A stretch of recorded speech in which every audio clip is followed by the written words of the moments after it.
partir du verset 2 jusqu'au verset 6. La Bible dit ceci: mais celui qui entre par la porte est le berger des brebis. Les portiers lui ouvrent et les brebis entendent sa voix. Il appelle par leur nom les brebis qui lui appartiennent et il les conduit dehors. Lorsqu'il a fait sortir toutes ses propres brebis, il marche devant elles et les brebis le suivent parce qu'elles connaissent sa voix. Elles ne suivront point un étranger, mais elles fuiront loin de lui parce qu'elles ne connaissent pas la voix des étrangers. Jésus leur dit cette parabole, mais ils ne comprirent pas de quoi il leur parlait. Amen. Nous allons aussi lire dans Romains chapitre 10, verset 12. Romains chapitre 10, verset 12.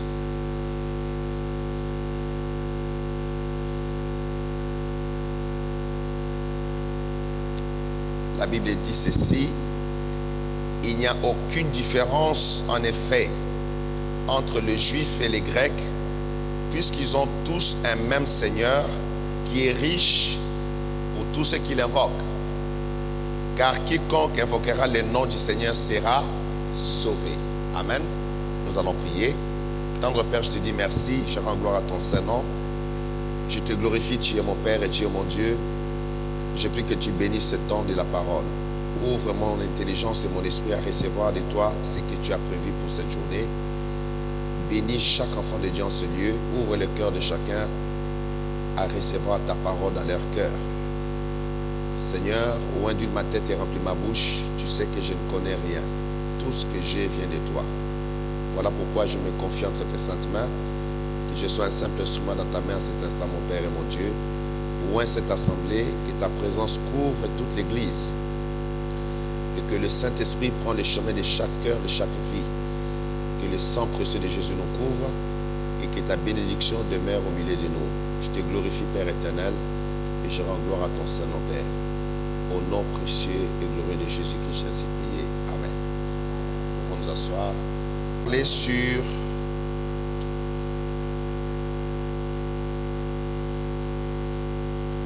le secret de la puissance de la foi.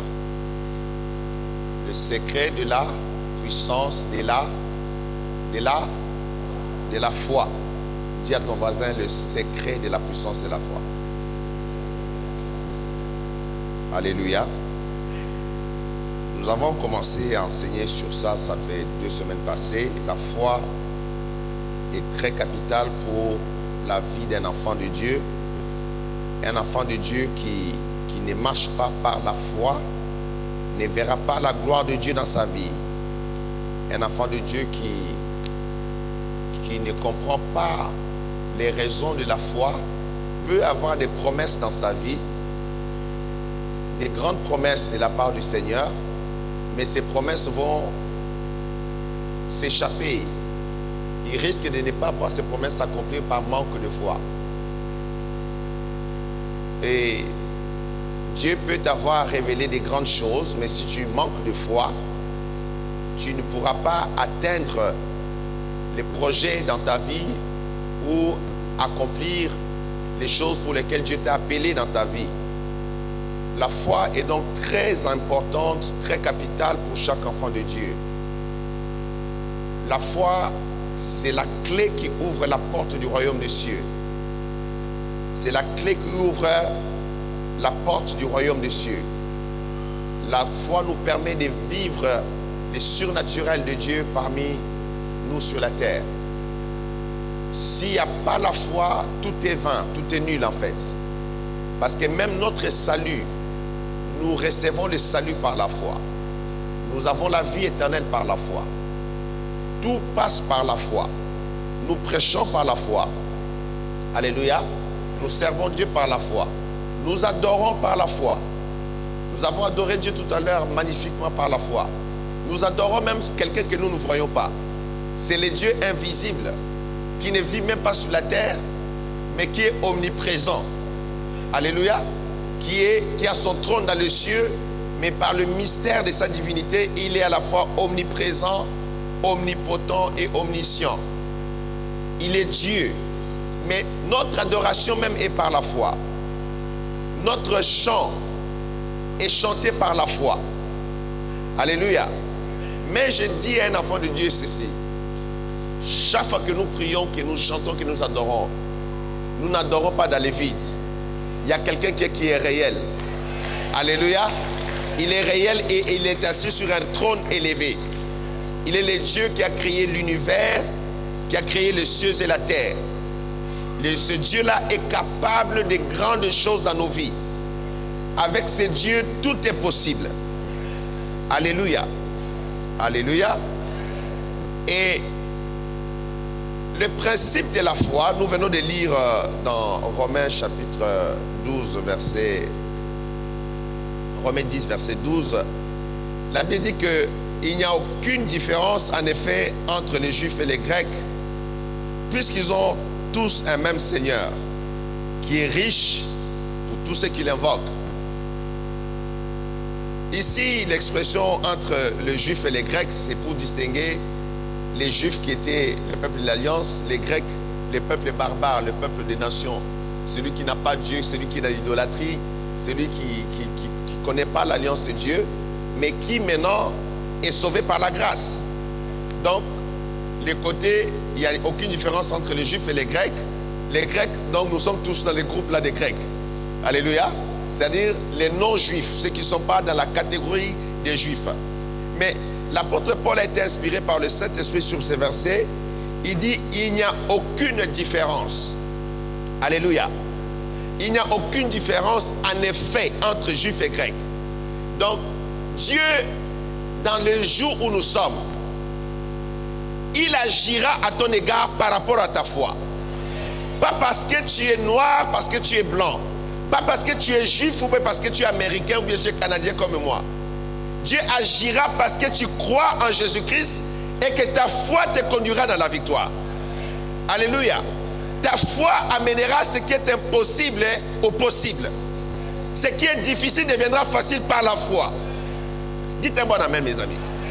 Donc, il n'y a aucune différence entre les Juifs et les Grecs. Ne te mets pas dans une catégorie en disant que non, si j'étais juif, peut-être, je pouvais prospérer, je pouvais avoir ceci, je pouvais avoir cela, si j'étais juif. Non, ce temps-là est révolu, ce temps-là est passé. Maintenant, il n'y a aucune différence. Que tu sois guadeloupéen, martiniquais, africain, américain, asiatique, japonais, nous sommes tous égaux devant le trône de la grâce de Dieu. Alléluia. Nous avons accès au même Dieu par la même grâce. Cette grâce qui est venue par Jésus-Christ. Alléluia. La grande différence maintenant se fera au niveau de ta foi. Si tu as réellement la foi en Dieu, tu vas vivre les grandes choses avec le Seigneur. Et ta vie peut changer en un jour. Ta vie peut être transformée en un jour.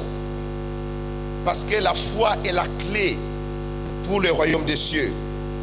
Et puis le verset continue à dire qu'il n'y a aucune différence en effet entre les Juifs et les Grecs, puisqu'ils ont tous un même Seigneur. Nous avons tous le même Seigneur.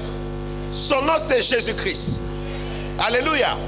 Tous ensemble, comme nous sommes là dans la salle. Que je sois pasteur, que tu sois pasteur ou pas, nous avons tous le même Seigneur. Et nous avons tous accès au même Seigneur. Le pasteur n'est pas plus privilégié que les chrétiens qui est dans les bancs. Alléluia. Je n'ai pas plus de privilèges que toi pour aller vers le Seigneur. Nous avons tous le même accès par le même moyen, par le nom de Jésus-Christ de Nazareth. Alléluia. De la manière que tu invoques Dieu, c'est la même manière que j'invoque Dieu. Les pasteurs n'ont pas la magie. Il ne faut pas de la magie en secret pour que Dieu les exauce plus que toi. Non, non, non, non, non. Nous avons tous le même accès. Et la Bible dit que puisqu'ils ont tous un même Seigneur, the same Lord, le même Seigneur, celui qui est le Seigneur de ma vie est le Seigneur de ta vie. Alléluia. Le même Seigneur. Nos frères qui sont de l'autre côté, le même Seigneur. ceux qui sont à côté, le même Seigneur. Tous les chrétiens du monde entier, les Japonais, les gens de Singapour, les gens de la Chine, les gens de l'Amérique latine, du Brésil, de l'Argentine, de Bolivie, partout sont les enfants de Dieu. Nous avons tous le même Seigneur. Ça, c'est un principe qu'il faut comprendre, qu'il faut connaître. Parce que vous pouvez vous demander, mais comment il s'est fait plus de miracles là-bas qu'ici? Peut-être que la différence, c'est seulement la foi. S'ils ont plus de foi, ils vont vivre plus de grandes choses que nous. Mais si nous avons plus de foi ici à Parole de Grâce, ça va exploser par la gloire de Dieu ici, là. Parce que la différence, c'est ça. Connaître que nous avons le même Seigneur. De ne pas te minimiser. De ne pas te soustraire. Et surtout, je l'ai dit, de ne pas dépendre d'un pasteur. De dépendre de Jésus-Christ de Nazareth. Dites un bon amen dans la salle. De dépendre du Fils de Dieu.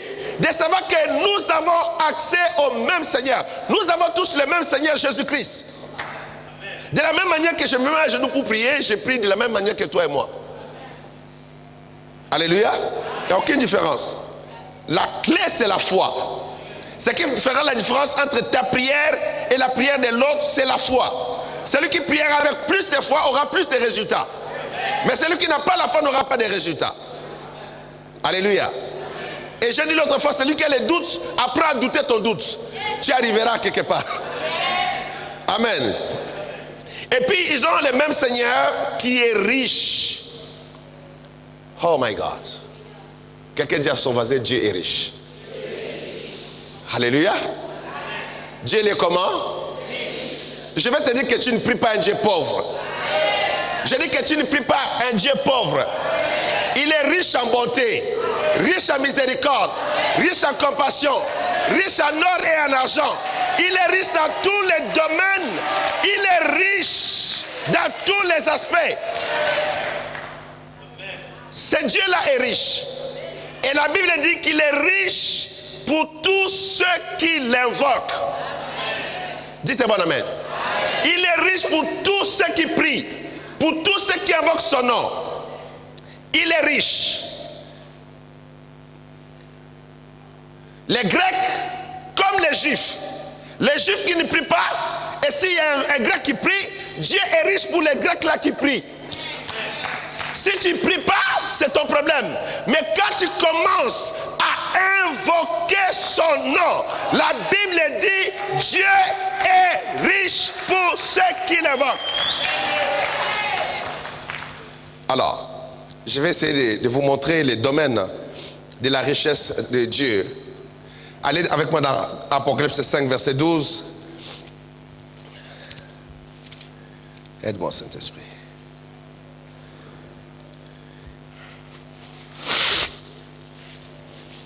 Apocalypse 5.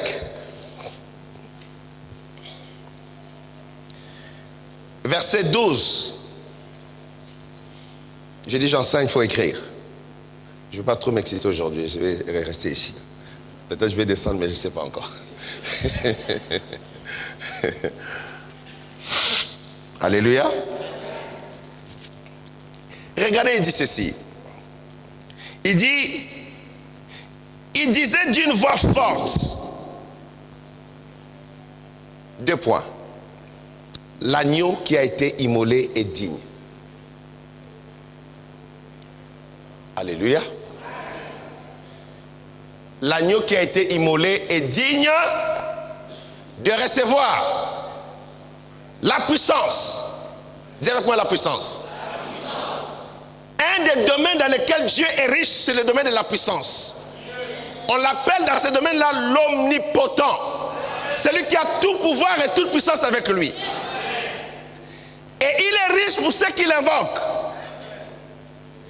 Il est à lui la puissance, la richesse. Et la richesse ici pour Dieu, c'est un domaine encore qui est très très vaste. Parce que nous, le domaine de la richesse que nous avons, c'est souvent le domaine matériel de la richesse. Mais Dieu, regardez, il a créé ce monde physique matériel. Il a donné ça comme héritage aux humains. Avec tout ce que ça contient. Avec tous les diamants, l'or, le pétrole, tout ce qui est dedans. Donc Dieu n'est pas très intéressé à la richesse matérielle parce qu'il est le créateur de toute façon de toutes choses. Mais tout ce qui est domaine des richesses, que ce soit matériel ou spirituel, que ce soit la richesse de la sagesse, la richesse de l'intelligence, parce que le Dieu Tout-Puissant, on l'appelle omniscient. Il a l'intelligence infinie. Vous devez comprendre que l'intelligence est une richesse. Les grandes entreprises ici embauchent des grands patrons qui ont l'intelligence pour créer des choses, pour structurer les choses, pour révolutionner les choses. On dépense beaucoup d'argent pour l'intelligence. On investit beaucoup d'argent pour les universités, pour l'intelligence. L'intelligence est un domaine de richesse extraordinaire. Suivez-moi attentivement, je suis en train d'enseigner. Dernièrement, dans une de nos conférences à Femmes Affranchies, il y a des parents qui sont arrivés avec des enfants qui n'arrivaient pas à réussir dans leurs études. L'intelligence des enfants était bloquée. Les enfants n'évoluaient pas. Les enfants avaient du mal à lire ou à comprendre simplement leur matière. Mais quand nous avons prié, et suivez-moi pendant que je parle de ces choses, quand on parle de la richesse de Dieu, il y a non seulement la richesse de tout ce que nous avons comme compréhension de la richesse matérielle, la richesse des choses physiques palpables, de l'or, l'argent. Dieu a dit l'or et l'argent m'appartiennent, tout ça c'est la richesse. Mais il y a aussi la richesse de l'intelligence. Quand nous prions pour les enfants qui ont des problèmes d'intelligence, nous savons que Dieu est omniscient.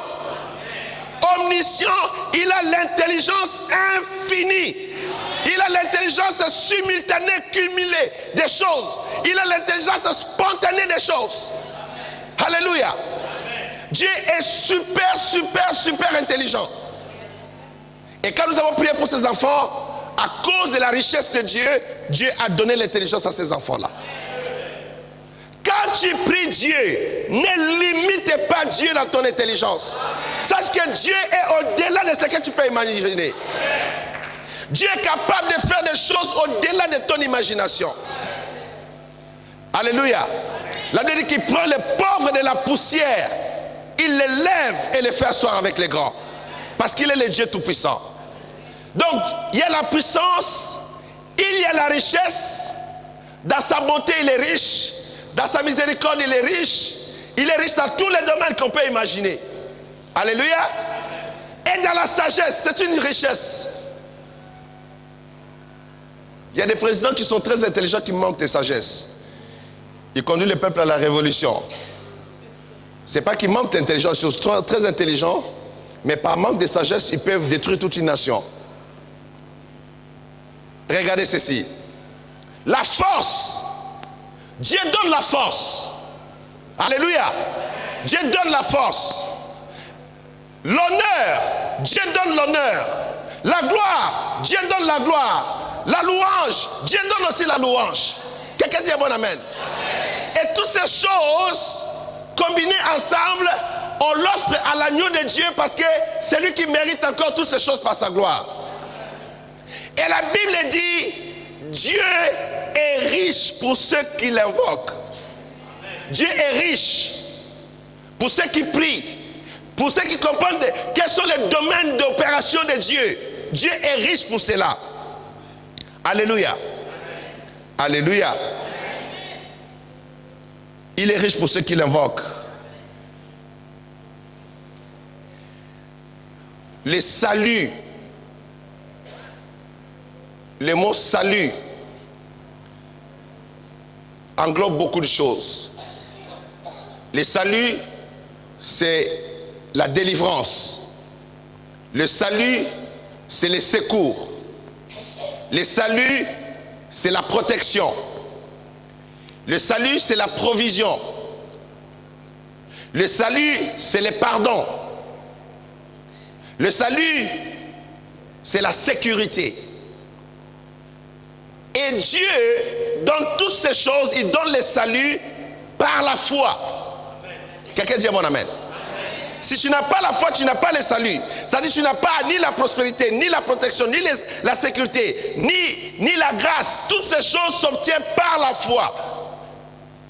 Tu dois comprendre que pour avoir le salut dans ma vie, dans n'importe quel domaine, je dois mettre ma foi en action. Je dois agir par la foi. Je dois avancer par la foi. Je dois accepter d'opérer par la foi.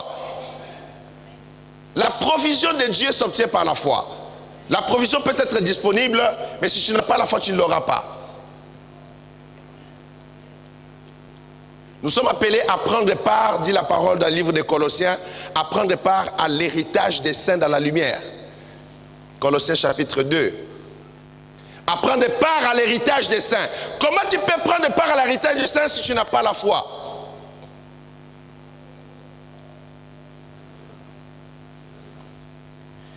La provision de Dieu est donnée par la foi.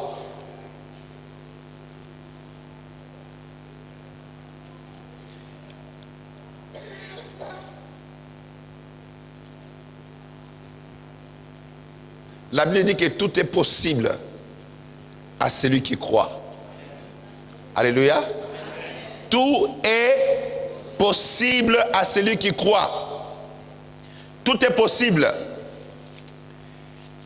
La foi fonctionne en tout lieu.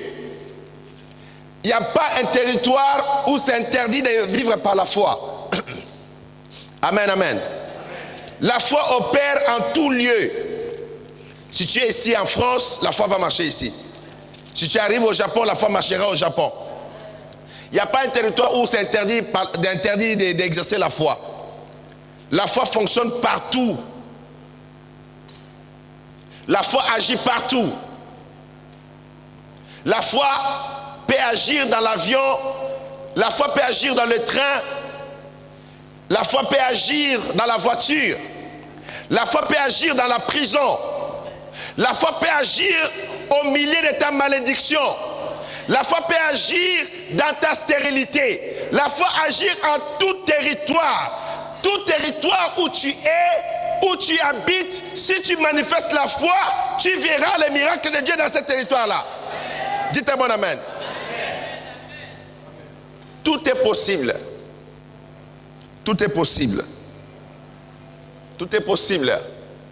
Marc 9, 23. Marc 9, 23. Tout est possible à celui qui croit. Tout est possible. Tout est possible. Marc 9, 23. Regardez, Jésus lui dit, si tu peux, tout est possible. Je vais dire à un enfant de Dieu ce matin, tout est possible. Dis à ton voisin, tout est possible. Non, dis-lui avec conviction que tout est possible. Maintenant, dis-lui avec la foi que tout est possible. Alléluia. Tout est possible en tout lieu et en tout temps. Il n'y a pas un temps où la foi ne marche pas. La foi marche en tout temps et en tout lieu. Je parle à quelqu'un ce matin. La foi marche en tout temps, en tout lieu. Je dis, dans l'avion ça marche, dans les trains ça marche, dans les bateaux ça marche, dans la pirogue ça marche, dans la forêt ça marche, dans les airs ça marche, sur les Champs-Élysées ça marche, ça marchera partout où tu seras, ça marchera en tout lieu. La foi marche à minuit, à 3h du matin, à 6h du matin, à 12h, à 13h, à 15h, à 18h, à 17h. La foi marche en tout lieu et en tout temps. Principe universel. Tu ne dois pas limiter la foi. Par exemple, il y a des gens qui croient que la prière que Dieu exauce vraiment, c'est seulement à 3h du matin. C'est vrai, c'est mieux de prier à 3h du matin. Moi, j'aime ça, surtout parce que c'est calme. Mais je ne prie pas à 3h du matin parce que Dieu m'exauce mieux à 3h du matin et pas à 15h. Parce que tout dépend de la foi. Tu peux prier à 3h du matin puis tu n'as pas la foi. Quelqu'un qui se réveille à 9h du matin, il a la foi, il obtient un grand miracle. Parce que la foi marche en tout temps et en tout lieu. Quelqu'un dit un bon amen. Alléluia. La prière de la nuit c'est bien parce que c'est calme, l'environnement est paisible. Quand il y a 9h, il y a les voitures qui commencent à faire pipi, pipi, pipi, il y a beaucoup de bruit, des fois ça dérange. Mais l'élément clé, c'est la foi. Il y en a qui ne supportent pas de prier la journée, c'est une erreur. La foi marche en tout temps. Même à 13h48, quand tu commences à prier, Dieu va t'exaucer. Alléluia. De la même manière, quelqu'un a prié à 4h du matin, Dieu l'a exaucé à 4h du matin. Toi, tu as prié à 3h25, Dieu t'exaucera à ce moment-là. Parce que tout est possible à celui qui croit, quel que soit le lieu, quelle que soit l'heure. Dites-moi la même, mes amis. quel que soit le lieu, quelle que soit l'heure. Tout est possible. Le monde de la foi, c'est le monde des possibilités. Tu peux devenir ce que tu veux si tu as la foi. Dites un bon amen. Dis encore un bon amen. Tu peux arrêter la malédiction de ta famille si tu as la foi. Tu n'es pas obligé de subir des choses. Si tu te lèves dans l'autorité de la foi, tout est possible à celui qui croit. Alléluia. Tu peux sortir du chômage par la foi. Dites un bon amen. Tout dépend de la foi. Tu peux sortir des situations compliquées de ta vie par la foi. Parce que Jésus-Christ est vivant. Nous avons tous un même Seigneur, que ce soit les Juifs que les Grecs. Cette phrase ici-là, qui est simple, que tout le monde connaît, tout est possible à celui qui croit. J'ai l'impression que les Américains ont compris ça mieux que nous. Parce que les témoignages qu'ils ont juste avec ces versets, c'est extraordinaire. Nous, les peuples francophones, nous sommes très cartésiens. On raisonne tout. On raisonne même les versets qu'on nous donne. Et à force de raisonner, on arrive à annuler l'autorité de la parole de Dieu. On n'agit pas. On raisonne. On analyse. Chaque fois que je regarde BFM TV, je me dis, mais ce peuple est fantastique. Du matin à minuit, il n'y a que débat sur débat sur débat. On discute. Je dis, mais c'est comme ça, nous les francophones, on discute tout. Et ajouter maintenant les Bantous que nous sommes, les gens de l'Afrique, on est dans les palabres associées avec la francophonie, ça devient grave. La foi, des fois, n'obéit à aucune logique. La foi, c'est la foi. Alléluia. La foi, c'est la foi. Quand elle vient dans ton esprit, tu saisis cela parce que tu crois dans ton esprit que même si on a dit non, avec mon Dieu, c'est oui. Avec mon Dieu, c'est possible. Avec mon Dieu, ça peut changer. Tu crois à l'Éternel. Tu crois à l'autorité de sa parole. C'est possible. C'est possible, mes amis. C'est possible. C'est possible. Je dis que c'est possible. Je répète que c'est possible. Tout est possible. J'ai mon petit neveu. Il dit à son frère, mon fils Archange, il dit, moi je vais être Premier ministre du Canada. Et il est super intelligent. Il est super intelligent. Et puis il rigole pas. Chaque fois qu'ils sont ensemble avec ses frères, il dit, préparez-vous, vous êtes à côté du Premier ministre du Canada. Je dis, mais ça c'est quelque chose quand même. Il est déterminé, mais il est jeune. Il a 16 ans. Hein? Daniel, il a 16 ans. Il est très sérieux. Il est fixé. Il dit, tonton, tu sais, moi c'est le Premier ministre du Canada. Je dis, tu le seras. Si tu le crois et que tu es intelligent, tu suis les normes, les règles, et que ça rejoint les plans de Dieu dans ta vie, tu le deviendras. Alléluia. Parce que la Bible dit que tout est possible. Tout est possible. Le domaine de la foi ouvre le monde des possibilités. Les choses qu'on ne pouvait pas imaginer, les choses qu'on ne pouvait pas faire, les choses que selon les calculs des gens, on va dire que non, il faut attendre 10 ans pour atteindre 100 000 euros. Dieu dit qu'à parole de grâce, ça ne sera pas comme ça. En une année, vous aurez 100 000 euros. Parce que nous avons cru. Parce que c'est possible à celui qui croit. Alléluia. Alléluia.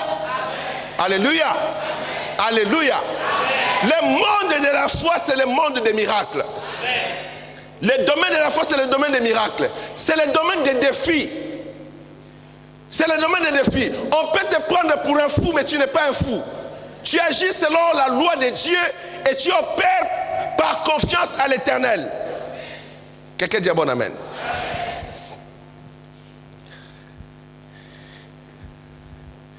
Si tu opères par la foi, tu opères dans les domaines de Dieu.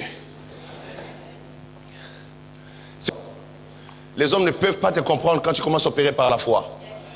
Tu commences à opérer dans la classe de Dieu.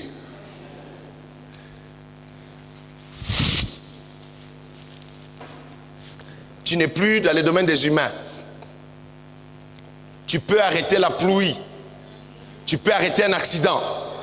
La voiture arrive pour conduire, tu dis stop et la voiture s'arrête. Parce que tu opères dans le domaine de Dieu maintenant. Je parle à quelqu'un, comment? Quand tu opères par la foi, tu n'opères plus dans le domaine des hommes. Tu peux regarder ta soeur, tu dis que toi, ça fait longtemps que je n'ai pas vu de bébé dans ton ventre. Aujourd'hui, je te l'annonce, à cette époque de l'année prochaine, tu auras un bébé. Comment les prophètes feraient ça? Les prophètes annonçaient ça par la foi, par la révélation de la foi. Je me rappelle un de mes amis pasteurs, il était dans son bureau en train de travailler, et puis sa secrétaire était dans son bureau en train de travailler, et puis sa secrétaire, ça faisait plus de 5 ans qu'elle était dans le mariage sans bébé, et puis la foi bondit dans son esprit. Elle appelle Arlette, viens vite ici. Oui papa, mets-toi à genoux. Papa, qu'est-ce qu'il a dit? Mets-toi, lève les mains. La fille ne comprend pas. Il dit, je te l'annonce aujourd'hui, par l'autorité de ce Dieu qui m'a établi dans le ministère. Aujourd'hui, ton ventre s'ouvre et tu vas recevoir ton bébé l'année prochaine au nom de Jésus. Dis amen et dis amen. Et va travailler. Un mois après, bouffe. Le bébé est rentré dans le ventre. Alléluia. Alléluia. Il est sorti du domaine des hommes. Il a opéré dans le domaine de Dieu. Quand on opère par la foi, on opère dans le domaine de Dieu. On opère sous l'autorité du Saint-Esprit et dans la dimension de la parole de Dieu. Dis d'abord amen.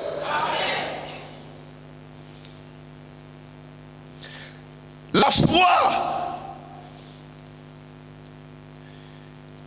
nous donne accès à la puissance de Dieu.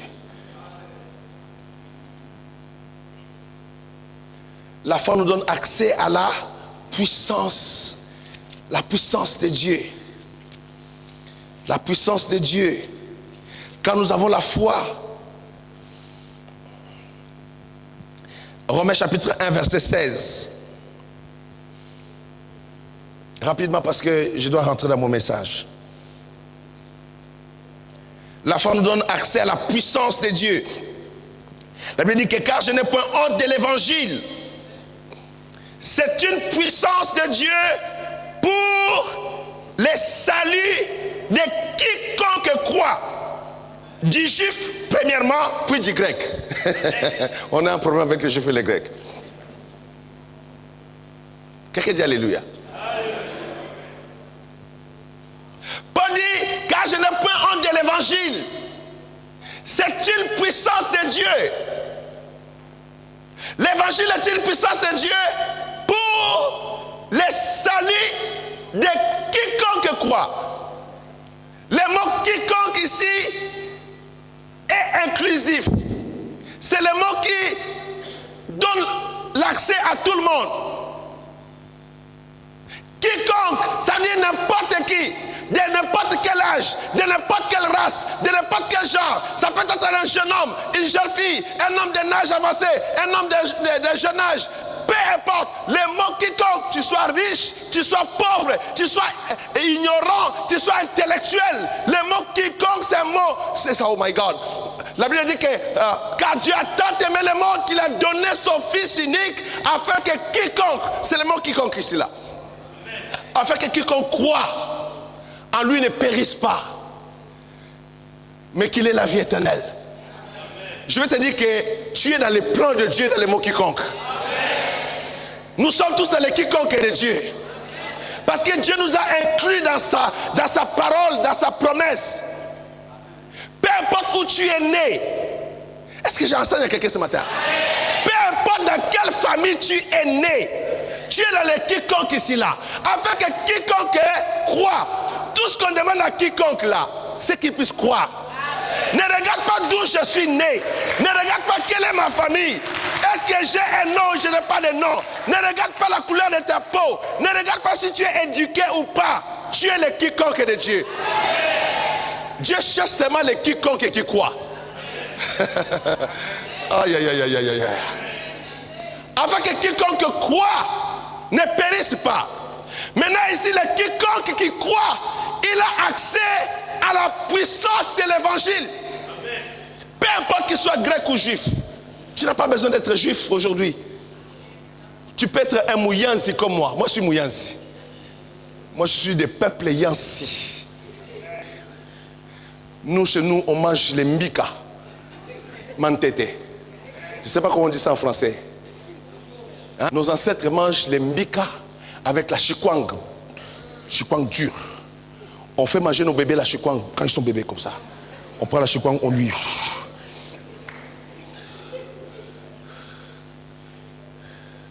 Peu importe où tu es né, peu importe ton origine, peu importe la dimension diabolique de ta famille. Je parle à quelqu'un. Peu importe la dimension de la sorcellerie de ta famille. Peu importe le chef coutumier. Tu appartiens au quiconque de Dieu. Si seulement tu peux croire. Si seulement tu peux croire en l'évangile. Tu seras sauvé. L'évangile, c'est la puissance de l'Éternel. C'est la puissance de Dieu. Ne regarde pas toujours à tes origines. Regarde à la grâce que Dieu propose.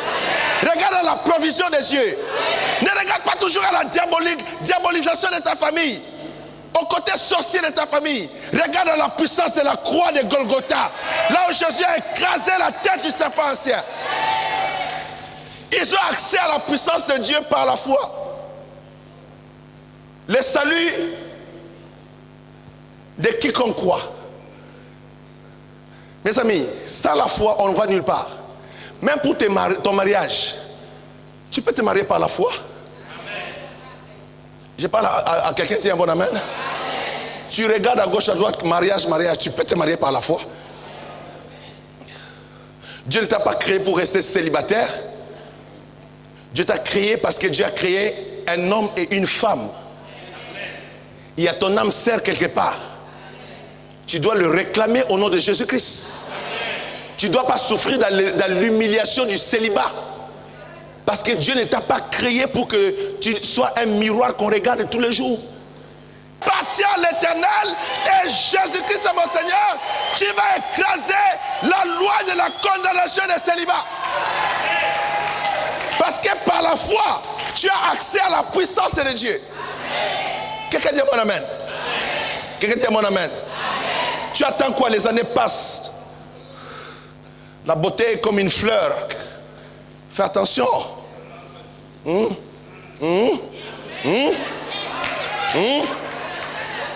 La beauté est comme une fleur. Je parle à une femme là. Tu attends quoi? Tu as calculé que non? Du côté de ma mère, on ne se marie pas. Du côté de mon père, arrête ça. Tu appartiens à l'Éternel. Tu appartiens à Jésus-Christ. Tu n'es plus dans cette lignée-là. Un jour, Dieu m'a visité à Colombie, aux États-Unis. Il m'a dit, Jacques, à partir d'aujourd'hui, tu ne fais plus partie de ta famille. J'ai dit, hein? Mais papa Malouma va se fâcher. Il dit, tu n'es plus de cette lignée. Je te sors de cette lignée et je t'établis de la lignée d'Abraham, d'Isaac et de Jacob. C'est là qu'il y a ta bénédiction. Alléluia. Alléluia. Alléluia. Sors de cette histoire-là. Commence à confesser la parole, à déclarer la parole. Tu es le quiconque qui croit. Tout ce que Dieu te demande de croire. Tout ce que Dieu te demande de croire. Aucun de mes grands-pères n'a conduit des voitures. Peut-être qu'il y en a un qui a conduit les vélos. Personne n'a conduit la voiture. Mais je vous dis la vérité, je ne suis pas le seul ici dans cette salle quand même. Est-ce qu'il y a quelqu'un qui a son grand-père qui a conduit la voiture ici là? Come on people. Alléluia. Je crois que mon grand-père Michel lui a conduit les vélos. Il avait son vélo et quand il était dans les vélos, il était le plus évolué du village. Les vélos étaient comme les Rolls-Royce d'aujourd'hui. Mais quand moi je suis arrivé, j'ai dit que je suis le prince de Dieu.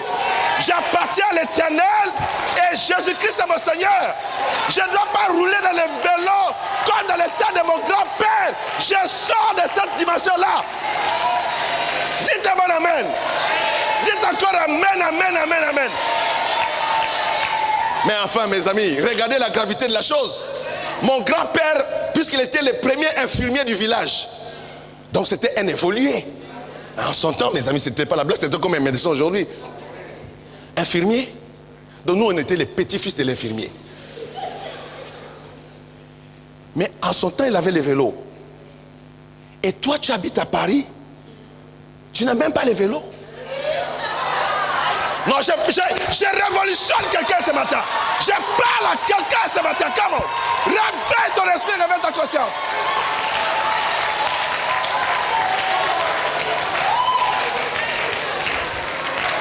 Ah, come on.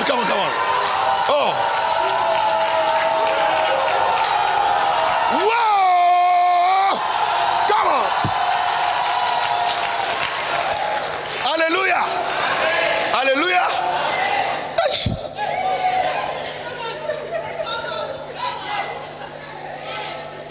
Avoir accès à la puissance du salut pour sortir des malédictions, pour sortir des maladies, pour sortir des condamnations, pour sortir des blocages, pour sortir des limites. Ah, mes amis, sortir de l'humiliation.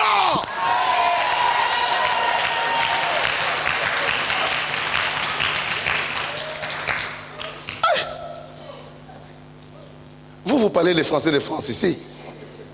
Hein? Quand ma fille Élisée parle français ici, moi je suis derrière et dis, aïe, ça c'est français top là. Et puis quand Nelly Grasse reprend le micro, je dis, mon Dieu, on est où là? On est en France ici là. Mais non, je dis ces choses pour révolutionner ton esprit. Réfléchis. Réfléchis. Au temps de nos ancêtres, de mes grands-parents, je parle juste de mes grands-parents, je n'ai pas connu mes ancêtres. Quand il a construit sa maison, mon grand-père, il n'a pas mis la paille comme toiture. Il a acheté les tôles. Et avoir une maison en tôle, quel honneur dans le village. En fait, il a un vélo. Et puis il a une maison. Oh non, je parle à quelqu'un comme on. Oh. Vous faites semblant comme si vous ne connaissez pas ces choses. Ce sont des réalités. Ce sont des réalités. Une maison en tôle dans les villages. Mais il y a des jaloux. Mais quelqu'un peut activer la sorcellerie juste parce que comment il a fait pour arriver à maison en tôle? Imagine que ça s'est passé en ce temps-là. Quelqu'un de cette génération-là a pu être l'évolué de sa génération. Et toi, tu es un enfant de Dieu. Lui n'a pas connu Jésus-Christ comme toi et moi. Il n'appartient à aucune alliance avec Dieu. Mais par la grâce de Dieu, parce qu'il avait la vision pour sa propre vie, il a évolué jusqu'à avoir une maison en tôle. Oh. Je me suis dit un jour, si je n'achète pas la maison pour moi, c'est que le grand-père est plus fort que moi.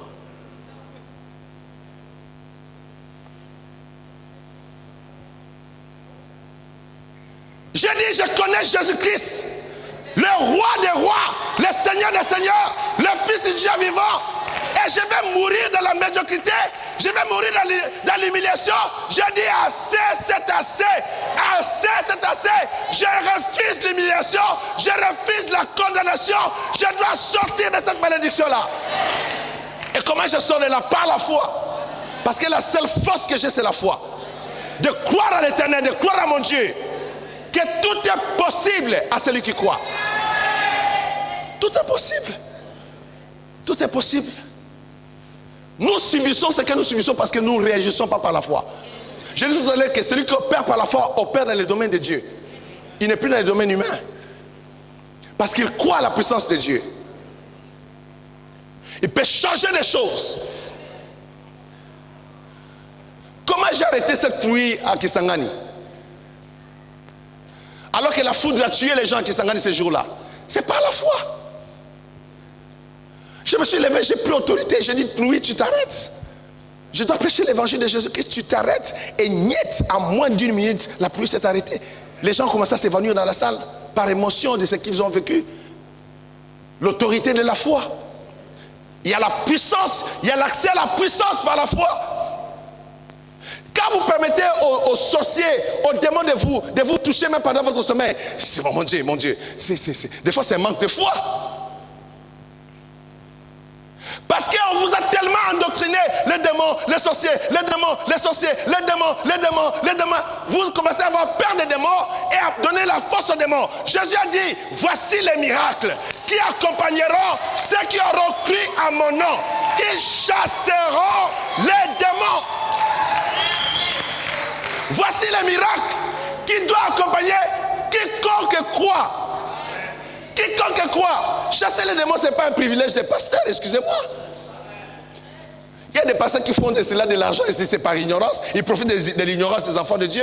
Chasser un démon, n'importe quel enfant de Dieu qui a donné sa vie à Jésus, qui a le Saint-Esprit en lui et qui a l'autorité de Jésus, il peut dire à un démon, hey, démon, quitte là au nom de Jésus. Les démons vont lui obéir. Vous chasserez les démons. Vous chasserez les démons. Alléluia. Alléluia.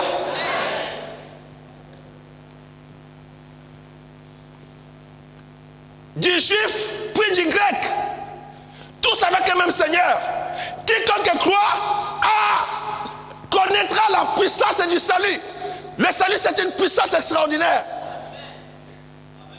Le salut prend un bandit, un voyou de la rue, un gangster, comme l'apôtre Paul, un criminel comme l'apôtre Paul. On l'appelait Saoul de Tarse.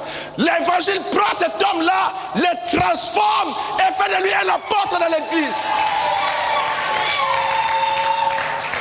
Le salut, la puissance du salut, prend une femme comme Maman Charoufa, une prostituée dans les vitrines de Bruxelles.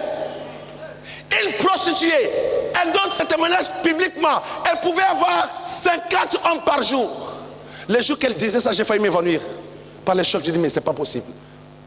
L'évangile prend une femme de ce niveau de prostitution, fait d'elle une prédicatrice de l'évangile. Quand on parle, la puissance du salut la puissance du salut par la foi, pour quiconque qui croit, tout est possible. Tout est possible. Tout est possible. Nous avons eu des hommes d'affaires ici. Qu'est-ce qu'ils avaient de spécial? Si seulement ils croyaient dans leur cœur que c'était possible. Tout peut changer dans ta vie si tu crois. La providence, la provision de la puissance pour le changement est dans l'évangile. C'est pourquoi Paul dit, je n'ai pas honte de l'évangile. C'est une puissance de Dieu pour le salut de quiconque croit.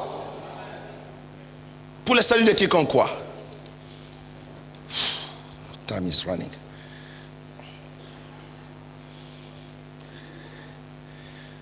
Alors, pour ceux qui écrivent, écrivez cette phrase s'il vous plaît. L'intégrité de Dieu est engagée pour donner. Chaque fois que la foi est manifestée, l'intégrité de Dieu est engagée. Dieu est tellement intègre. Quand il voit la foi, il ne peut pas rester passif. Chaque fois que Dieu voit la foi, Dieu doit intervenir. L'intégrité de l'Éternel Adonai s'engage chaque fois qu'il y a la foi. Comme nous sommes là, chaque fois qu'un individu sur la terre dit que non, je crois en Jésus-Christ, et comme il a donné sa vie à la croix pour moi, je crois en lui, et maintenant je crois qu'il est mon Seigneur et mon Sauveur. À cet instant-là, Dieu s'engage à donner le salut à cette personne. Cette petite prière que la personne croit que Jésus peut le sauver, si la personne croit dans son cœur, Jésus-Christ s'engage et vient dans le cœur de cette personne. L'intégrité de Dieu s'engage chaque fois que la foi est manifestée. Une maman va à l'hôpital pendant l'accouchement et elle pousse le bébé sort. Le médecin prend le bébé. Le médecin dit que madame, je suis désolé, ton bébé ne respire pas. Ton bébé est un mort-né. La maman était chrétienne, dit non docteur, Dieu ne m'a pas dit ça. Dieu ne m'a pas dit que le bébé qui était dans mon ventre était un mort-né. Donne-moi mon bébé. Le médecin dit que non madame, le bébé ne respire pas.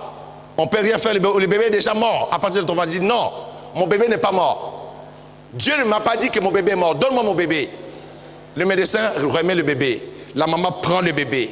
Elle lève le bébé devant l'Éternel. Il dit, Jéhovah, tu es mon Dieu, le Dieu de mon salut, le Dieu de ma vie. Tu ne m'avais pas dit que ce bébé était mort.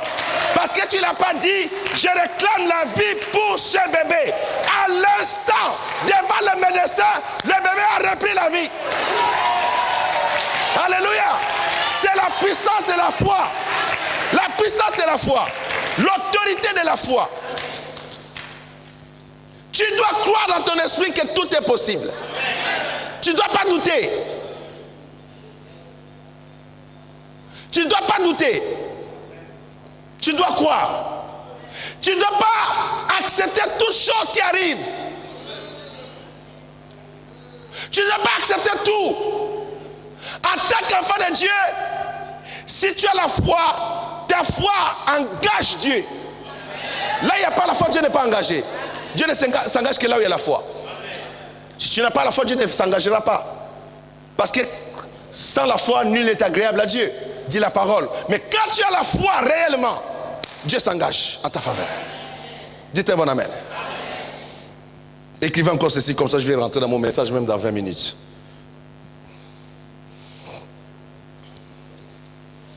La foi est une force de victoire. La foi est une force de victoire. 1 Jean 5, 4. On a lu ça dimanche passé, je crois. 1 Jean chapitre 5, verset 4. 1 Jean chapitre 5, verset 4 dit: parce que tout ce qui est né de Dieu triomphe du monde. Et la victoire qui triomphe du monde, c'est notre foi. La foi est une force de victoire. Quand il y a la foi, il y a la victoire. Quand tu es combattu, garde la foi dans les combats. Dites un bon amen. Quand tu sens que l'adversité s'est levée contre toi, garde la foi dans le combat. La foi est une force de victoire dans ta vie. La victoire qui triomphe du monde, c'est notre foi. La foi donne la victoire aux héritiers du royaume de Dieu. La foi donne la victoire aux fils de l'alliance de Dieu.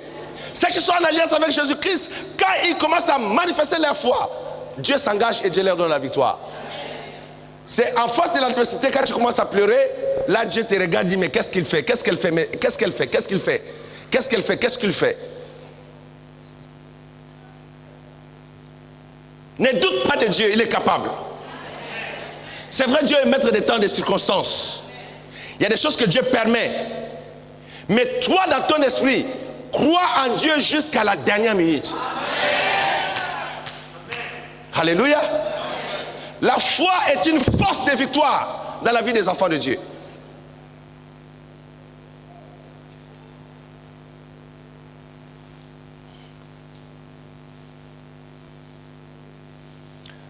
Pour ceux qui écrivent, la foi est une arme spirituelle. La foi est une arme spirituelle. La foi est une arme spirituelle. Éphésiens 6, 16. Éphésiens 6, 16.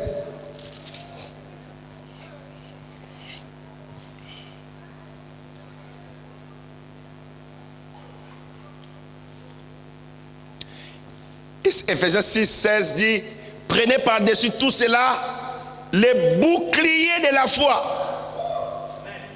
Les boucliers de... Quel bouclier? C'est une arme spirituelle.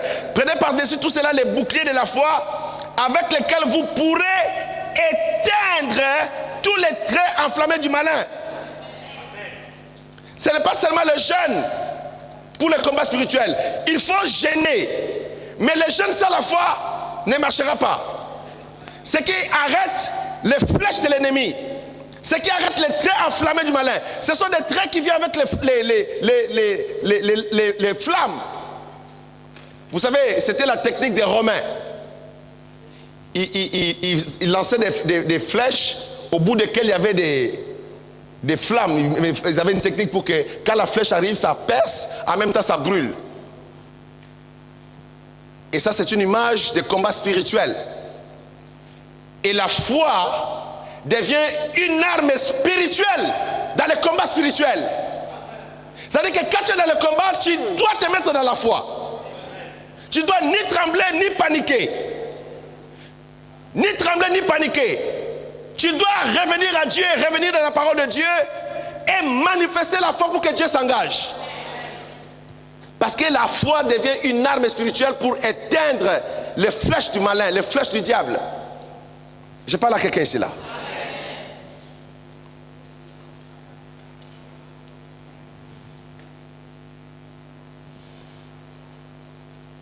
Alors,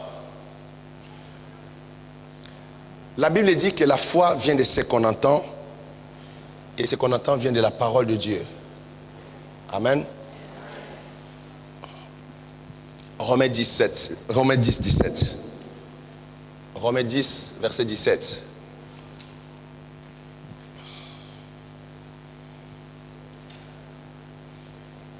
Alors, suivez-moi maintenant attentivement. Ne manquez pas cette dernière partie, s'il vous plaît.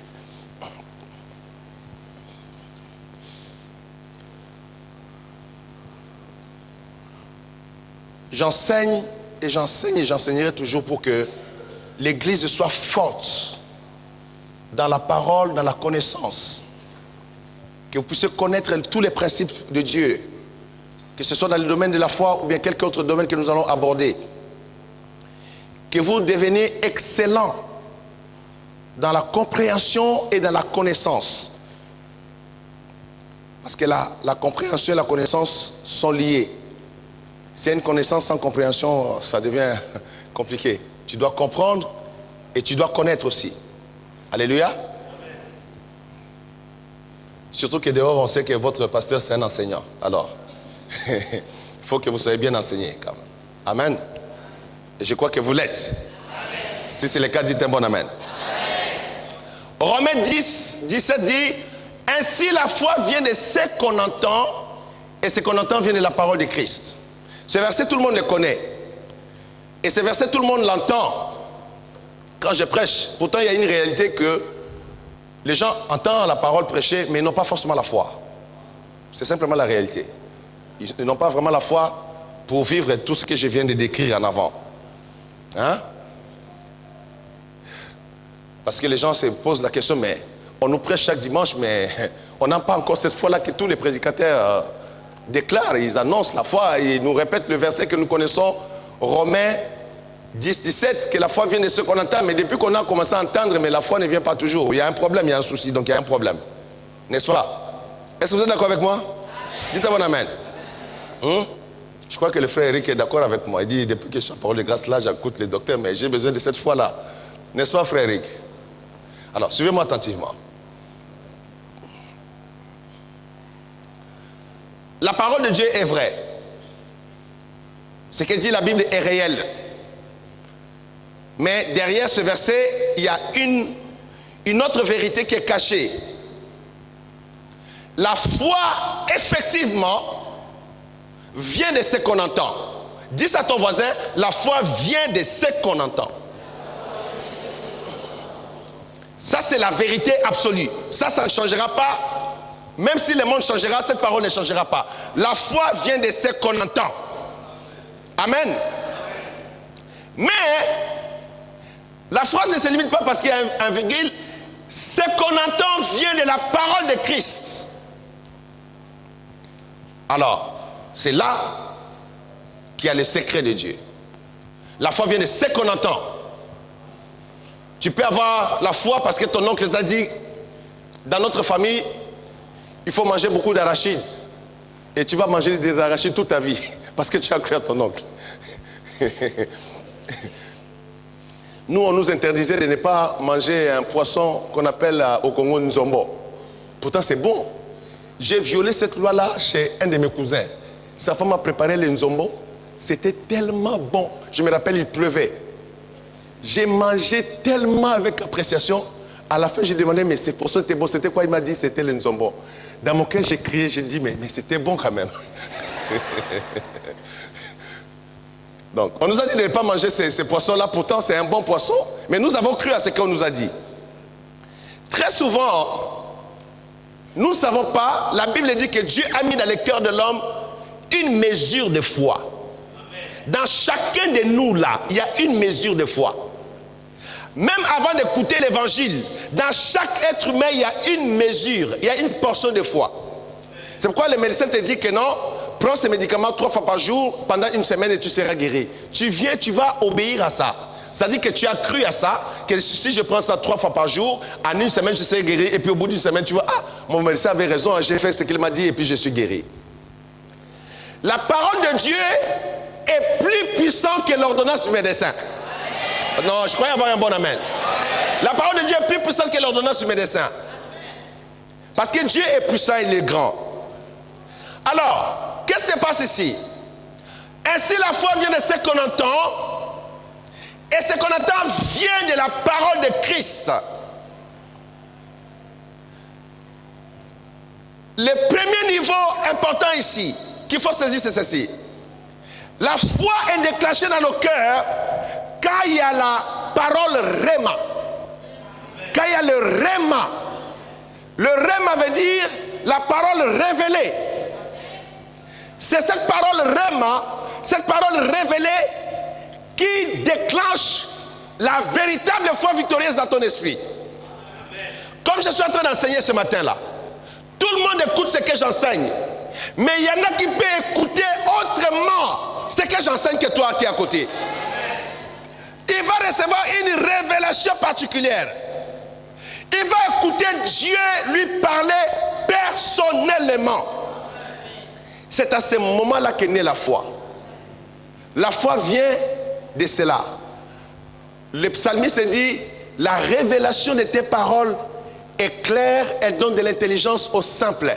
Cette révélation de la parole de Dieu, d'écouter Dieu entre les lignes, d'écouter la voix de Dieu te parler personnellement, c'est là qu'il y a la foi. Je parle à quelqu'un, Dieu mon amen. Tous ceux à qui Dieu a parlé directement, ils ont marché par la foi. Regarde notre papa Abraham. Dieu l'a dit, quitte la maison de ton père, quitte ton pays, va à tel endroit. La voix de Dieu qu'il a entendue, c'est cette voix qui a donné à Abraham la foi et la force de quitter son père, sa mère, de quitter le village de ses parents, de faire le voyage jusqu'à la terre de Canaan. Beaucoup n'ont pas la foi parce qu'ils n'entendent pas la voix de Dieu. Ils n'entendent jamais la voix de Dieu. La véritable foi vient quand on entend la voix de Dieu. Suivez-moi mes amis. Je suis en train de vous amener dans un domaine très spécial maintenant là. Quand un enfant de Dieu n'écoute pas la voix de Dieu, il y a un souci. Il y a un souci. Nous avons lu notre premier texte dans Jean chapitre 10. Donne-moi le verset 3. Suivez-moi attentivement, je reviens au premier verset que nous avons étudié. Suivez ici parce que, s'il vous plaît, ne ratez pas cette partie ici, là, s'il vous plaît, j'insiste. Il dit, les portiers lui ouvrent et les brebis entendent. Les brebis font quoi? Une brebis du Seigneur doit entendre la voix du Seigneur. Je ne vais pas rentrer dans le mystère du portier ici, là. Pardonnez-moi, on reviendra sur ça une autre fois. Mais je parle du berger qui est le Seigneur. Quand le Seigneur vient, le portier lui ouvre la porte. Le berger et le portier, c'est deux personnes différentes. Le berger arrive, le portier lui ouvre la porte, et la première chose quand le berger arrive, les brebis entendent sa voix. Et il appelle par leur nom les brebis qui lui appartiennent. Il appelle par leur nom. Je vous ai souvent dit que chaque fois quand Dieu me visite, j'entends Jacques. Et je dis oui Seigneur. Et puis il me dit, hier j'expliquais à une de mes filles, la nuit, le Seigneur me visite, il me dit, Jacques, tu dois aller en Argentine. Je dis oui Seigneur. Je me réveille, je ne connais personne en Argentine, je ne sais pas qu'est-ce qui se passe en Argentine, je n'ai jamais été en Argentine, et puis on ne m'explique pas pourquoi je dois aller en Argentine. Mais j'ai entendu Dieu me dire, tu vas aller en Argentine. Je dis à mon épouse, regarde ce que Dieu m'a dit la nuit, que je dois aller en Argentine. Parce que j'ai écouté la voix de Dieu. Suivez-moi attentivement. J'ai prié Au bout d'une semaine, un de mes frères pasteurs, un ami pasteur m'appelle, dit Jacques, tu sais quoi? Je vais te parler d'une chose. J'ai dit quoi? Il y a une grande conférence en Argentine. Moi je vais y aller, mais je voulais te proposer qu'on aille ensemble. Je dis mais explique-moi c'est quoi cette conférence? Il m'explique un peu comment ça se passe dans cette conférence. J'ai dit Dieu m'a visité la nuit et m'a dit que je dois aller en Argentine. Je paye les billets, on part ensemble. J'ai payé les billets d'avion. Je suis rentré dans l'avion. Toronto, Sao Paulo, 10 heures de vol. Sao Paulo, Buenos Aires, 3 heures de vol. 13 heures de vol avec escale de 2 heures, 15 heures de vol. Arriver quelque part que tu ne connais pas, dans une conférence que tu as entendu parler seulement dans les brochures. Mais parce que Dieu t'a parlé, tu as la foi d'y aller. Écoutez mes amis, chaque fois que Dieu a parlé personnellement à un de ses enfants, ça leur a donné la force, la détermination d'agir et d'arriver là où Dieu les a envoyés, d'accomplir les choses que Dieu leur a envoyées. C'est cette conférence qui a bouleversé ma vie. La conférence d'Argentine, à Buenos Aires. Je suis arrivé, je ne savais pas que j'étais malade à l'intérieur de moi. Mon cœur était blessé pendant des années du ministère pastoral. Être pasteur, c'est dur. Être pasteur, c'est difficile. Des blessures, des insultes, des critiques, des mépris, des rejets, des hommes et des femmes qui t'entourent, qui aujourd'hui t'appellent papa. Demain, ils crachent sur ton visage. Demain, ils t'écrasent, ils te méprisent, ils te critiquent, ils te chiffonnent. Tu ne représentes même pas comme un papier de toilette devant leurs yeux. Des années de souffrance, des années de difficultés. Et j'arrive à cette conférence, je ne savais pas pourquoi Dieu m'avait envoyé là-bas. Et j'arrive, premier jour, deuxième jour, je commence à avoir mal au cœur. Mon cœur commence à faire mal physiquement. J'ai dit à mon ami, j'ai très mal au cœur, je ne sais pas pourquoi. J'ai dit, j'ai très très mal. Deuxième jour, ça devient inquiétant. Il dit, j'ai très mal, il faut qu'on voie un médecin. Il me dit, attends, mais on est dans un pays étranger, on ne connaît pas le médecin. J'ai dit, ça ne va pas. Je ne peux pas prendre l'avion comme ça là, c'est très dur. Et puis après, mon ami dit, Jacques, je ne crois pas que c'est une douleur physique, je crois que c'est spirituel. Je dis, mais comment c'est spirituel? Je le sens physiquement, il dit, c'est spirituel, on va prier. Bref, à la conférence, pendant qu'on prie pour les hommes de Dieu, Dieu m'a fait grâce, j'ai fait violence, on a prié pour moi. Et cette douleur a quitté mon cœur. Ça a bloqué l'onction dans ma vie. Ça a bloqué mon épanouissement spirituel. Et c'est là-bas en Argentine que le Seigneur a guéri mon cœur profondément. Et quand je suis rentré de cette conférence, une grande gloire, une grande onction. Les femmes stériles l'ont enfanté, les aveugles l'ont vu, les sourds ont entendu. J'ai fait des croisades, des miracles s'opérer. J'ai vu des personnes avec des mains sèches être guéries. J'ai vu des personnes à dernier stade des dialyses.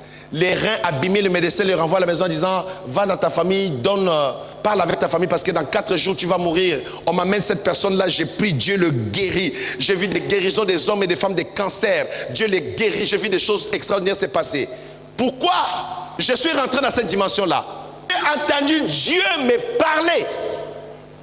Il dit, les brebis entendent sa voix. Quand tu entends la voix de Dieu, ça te donne une force, ça te donne une foi, ça te communique une capacité de faire ce que tu n'étais pas capable de faire. Parce que les gens disent, c'est qu'on entend la parole de Dieu, ils écoutent la parole de Dieu, mais la foi n'est pas née dans leur esprit, parce qu'ils n'entendent pas Dieu. Il faut que Dieu te parle des fois personnellement. Il faut que tu écoutes vraiment la voix de Dieu personnellement pour commencer à vivre le miracle de Dieu dans ta vie. Vous avez vu mon frère ici, l'américain Rick Kampf. Comment j'ai rencontré cet homme-là? Et toute la famille qui est à Dallas. Une nuit, Dieu m'a parlé, tu vas aller à Dallas. Moi, je suis un homme de foi. Quand Dieu me parle, j'agis. Tu vas aller à Dallas, sans explication. Je ne connais personne à Dallas. Je ne sais même pas pourquoi on me dit aller à Dallas. J'ai saisi une opportunité. Je paie les billets d'avion. J'arrive à Dallas. On me présente à ses frères ici, là. Et c'était le début d'une relation qui a continué jusqu'à aujourd'hui. Et je ne savais pas pourquoi Dieu m'envoyait à Dallas rencontrer ces hommes de Dieu. Dieu avait un plan pour ma vie, que je devais visiter les nations de la terre. Mais je n'avais pas la provision pour cela. Je ne savais pas comment je vais aller de nation à nation. Dernièrement, j'ai compté, j'ai visité près de 20 pays différents sur la face de la terre. D'autres pays, j'ai visité ça 2 fois, 4 fois, 5 fois. Comment je devais faire tous ces voyages dans le monde, visiter toutes ces nations, tous ces pays, faire des croisades et des visitations. Dieu voulait utiliser une plateforme à Dallas pour moi. Parce que Dieu connaissait les plans qu'il avait dans ma vie. Mes amis, suivez-moi. C'est très important que tu écoutes la voix de Dieu. Que tes oreilles spirituelles s'ouvrent. Que Dieu commence à te parler personnellement et directement. Est-ce que je parle à quelqu'un ici là? La foi vient de ce qu'on entend. Mais tous ceux qui dans la Bible ont entendu la voix de Dieu. La voix de Dieu est majestueuse. La voix de Dieu elle est puissante. La voix de Dieu est remplie de gloire, d'autorité. La gloire de Dieu, il y a la provision dedans. Quand tu écoutes Dieu te parler dans un domaine quelconque, sache que Dieu va agir dans ce domaine-là. Alléluia. Alléluia. Alléluia. Alléluia. Chaque fois que Dieu me donne une parole de connaissance, quand j'entends ça, je prie. Par la grâce de Dieu, je crois que 99% des personnes, surtout ceux pour qui j'ai prié ici, là, ils sont tous guéris, ils sont là. Ils n'ont jamais eu le temps de donner le témoignage ici. Guéris, délivrés, ils sont là. Dernièrement, j'avais donné une parole de connaissance pour quelqu'un qui avait l'épilepsie. Personne n'était sorti ici. Vous vous rappelez de ça? Personne n'était venu. C'est un de mes enfants ici qui est venu me voir après. Il dit, papa, j'avais honte de venir devant. Je dis, mais il fallait venir, c'est pas un problème. Il a dit, papa, pardonne-moi, j'avais honte seulement de venir devant. Je comprends. Mais quand Dieu me parle, j'entends. Et quand Dieu parle, obéis à la voix de Dieu. Le miracle de ta vie est derrière cette voix que tu as entendue. Je parle à quelqu'un ici là. Quand Dieu te parle que tu as entendu la voix de Dieu, sache que le miracle de Dieu est derrière cette voix. My God. Le miracle de Dieu est derrière cette voix-là. J'ai tant de témoignages à donner. Beaucoup de témoignages. Dieu parle, mais beaucoup n'écoutent pas Dieu. Dieu t'a dit, reste ici. Tu n'obéis pas, tu vas ailleurs. Tu vas souffrir. Et Isaac voulait aller en Égypte. Dieu lui dit, ne va pas en Égypte, reste ici. Reste ici. Isaac a obéi. Il a vécu le miracle de Dieu par obéissance. Parce qu'il a écouté la voix de Dieu. La foi vient de ces rémants, de cette révélation personnelle que Dieu parle à ton esprit. Même quand je suis en train de parler là, Dieu est en train de te parler particulièrement. C'est là qu'on dit dans la Bible, l'obéissance vaut mieux que le sacrifice. Quand tu entends l'oracle de Dieu dans ton esprit et tu saisis cela, tu obéis, c'est fini. C'est fini. Un matin, j'étais en train de prier. Pendant que je prie, Dieu me dit, prends l'offrande de 300 €, donne à ces serviteurs-là. J'ai dit, ok. Je pars dans ma chambre, je prends 300 €, je mets dans l'enveloppe, je prie. Et puis, je vais voir ces serviteurs-là. Je lui dis, bonjour, on parle. Je lui dis, bon, en tout cas, Dieu m'a parlé de te donner cette offrande, c'est pour toi. Que Dieu te bénisse. Je mets ça dans sa main. Il me regarde. Il sourit. Il dit, mais c'est pas possible. Je dis, mais qu'est-ce qu'il y a? Il dit, mais c'est pas vrai. Je dis, mais qu'est-ce qu'il y a? Il dit, mais moi aussi j'ai une enveloppe pour toi. Enveloppe contre enveloppe. J'ai dit, enveloppe contre enveloppe. Moi j'avais le montant, lui a versé son montant. Il dit, en tout cas, je ne sais pas qu'est-ce que Dieu a fait, mais moi aussi, quand je venais te voir, j'avais une enveloppe pour toi. Il me remet mon enveloppe. Moi, je lui ai déjà redonné son enveloppe. Je prends mon enveloppe, je mets la poche. Lui aussi prend son enveloppe, met dans la poche. Quelqu'un part. Je dis, bon, laisse-moi compter d'abord. C'était wow.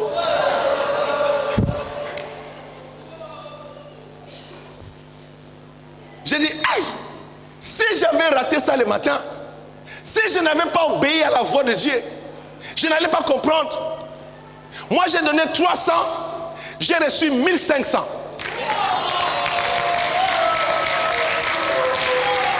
juste parce que, sans raison, j'ai obéi à la voix de Dieu. Je n'ai pas réfléchi. J'ai dit, Seigneur, merci, je vais le faire. Je vais le faire. J'ai obéi. J'ai pris mon enveloppe. Je ne m'attendais à rien. Moi, je savais que c'est moi qui donne. Je ne savais pas qu'en donnant, je vais recevoir plus. Le calcul de Dieu n'est pas le calcul des hommes. Quelqu'un dit bon amen. Alors, suivez-moi, je clôture. Les restes, je vais continuer après. La voix de Dieu est la force de la foi et le fondement de la foi. La voix de Dieu. Que ce soit par la prédication, que ce soit par l'enseignement, que ce soit par voix audible, la voix de Dieu est le fondement de la foi. Parce que tout ce qui déclenche la foi, que ce soit par la parole, que ce soit par la méditation de la parole, tu peux être en train de lire la Bible. Pendant que tu lis la Bible, tu entends Dieu te parler. C'est cette voix qui te parle là, qui te communique la foi. La voix de Dieu devient le fondement de la foi. Quand on lit la Bible, pendant la méditation de la parole, tu es en train de lire, tu arrives à un endroit, Dieu te parle. C'est ça qui déclenche la foi. Et je dis à quelqu'un ici que l'obéissance à cette voix est capitale. Je répète cette phrase ici. Derrière cette voix se cache ton miracle. Derrière cette voix se cache ton miracle. J'ai des témoignages ici. Le temps manquerait pour vous donner tous les témoignages que j'ai vécu parce que j'ai juste obéi à la voix de Dieu. J'ai agi par rapport à la voix que j'ai entendue.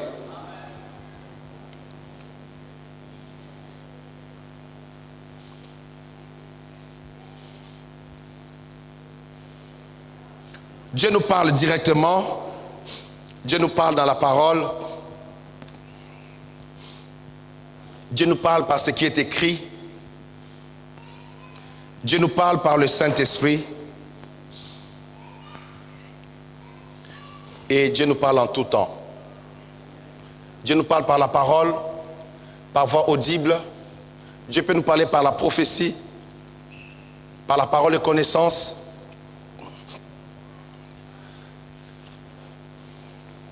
Il y a une fille, un homme de Dieu arrive dans leur église. Cet homme de Dieu était de passage. Et l'homme de Dieu commence à prophétiser sur une fille. Il dit, Dieu me montre que tu vas te marier dans telle période, dans quelques mois ici. Et cet homme qui va t'épouser, c'est un homme blanc. Il sera très riche. Et c'est l'homme que Dieu envoie dans ta vie. Et ta vie ne sera plus jamais pareille à cet instant-là, quand tu vas croire à ces choses. Elle était là comme cela. Et il y avait une fille à côté d'elle dit, je le crois et je le reçois. Les prophètes la laissent et se tournent vers cette femme et dit, comme tu as cru, reçois cela. Vous savez ce qui est arrivé? Après ce temps-là, l'homme blanc est allé vers cette soeur qui avait dit, je le crois, je le reçois. Et sa vie a changé. L'autre, c'était, les gens se posaient la question dans l'église, mais qu'est-ce qui s'est passé? Parce qu'elle a manqué la foi. Dieu l'a résisté parce qu'elle a manqué la foi. La grâce lui était proposée, mais elle a rejeté la grâce par manque de foi. Ceux qui sont tombés dans le désert, toute une génération, plus de 3 millions d'hommes sont tombés dans le désert ici entre l'Égypte et Israël, Canaan. Si on déterre ce désert-là, il y a près de 3 millions d'ossements des hommes qui ont été enterrés à cause de leur incrédulité. Parce qu'ils n'ont pas cru à l'Éternel. Mais parmi eux, il y avait 2 hommes qui ont cru à la parole de Dieu, Josué et Caleb. Ils ont traversé le désert et sont rentrés dans la terre promise. Parce qu'ils ont cru à la parole. Shalom Toda. Shalom.